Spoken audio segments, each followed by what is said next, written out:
آپ کے ایک ڈی سی جو لگتا ہے 20-20 کروڑ دیتا ہے اور ڈی سی لگتا ہے کسی علاقے میں، کیوں لگتا ہے؟ کیا کرتا ہے وہ وہاں پر جا کر؟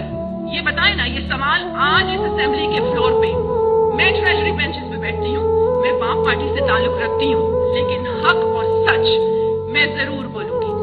آپ سب کی ترقی ہو رہی ہے، ایک گاڑی سے 10 گاڑیاں بن رہی ہیں، ایک بنگلے سے 10 بنگلے بن رہے ہیں، آپ سب کے بچے باہر ملکوں میں پڑھ رہے ہیں، آپ کے علاقے اتنے غربت کا شکار کیوں ہیں؟ کیا آپ سب کی ذمہ داری نہیں بنتی؟ مجھے آپ یہ بتائیں کہ یہ سارے یہاں پر پارلیمنٹ کے لوگ بیٹھے ہوئے ہیں۔ میڈم آپ الزام تراشیاں کر رہی ہیں، آپ الزام تراشیاں کر رہی ہیں لوگوں کو۔ الزام تراشی میں کسی پہ نہیں کری، میں حقیقت بتا رہی ہوں۔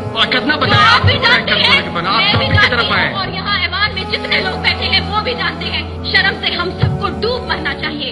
ہم کہتے ہیں کہ پاکستان اسلام کے نام پر بنا ہے، اور مجھے تو ایسا لگتا ہے قرآن میں شاید نعوذ باللہ یہ لکھا ہے، جھوٹ بول دو تو جنت مل جائے گی، آپ منافقت کر لو تو جنت مل جائے گی۔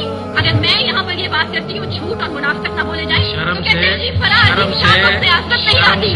ایک منٹ جناب اسپیکر، کہتے ہیں کہ دور بدل گیا، کیا سورج نکلنا بند ہو گیا؟ نعوذ باللہ قرآن تبدیل ہو گیا؟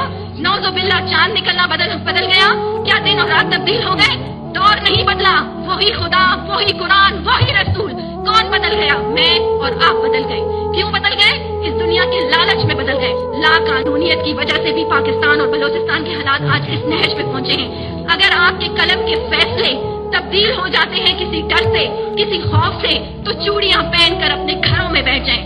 اور یہی وقت ہے جناب اسپیکر، اپنی آپ کو بھی بلکہ میں یہ کہتی ہوں کہ آپ بھی اپنی ذمہ داری سمجھیں۔ آپ بھی بہت خدا اور رسول کی باتیں کرتے ہیں نا، آپ بھی بہت قرآن اور رسول کی باتیں کرتے ہیں، تو پھر آپ بھی اپنی ذمہ داری کو سمجھیں کہ آج یہ بلوچستان کے حالات جو ہیں وہ کس کی وجہ سے ہے؟ یہ ہم سب سیاستدانوں کی وجہ سے ہے۔ پیٹ ہی نہیں بھرتے جناب اسپیکر، کرپشن اتنی کرتے ہیں۔ ہمارے ایران کا مسئلہ کیا ہے؟ صاف پینے کے پانی کا مسئلہ ہے۔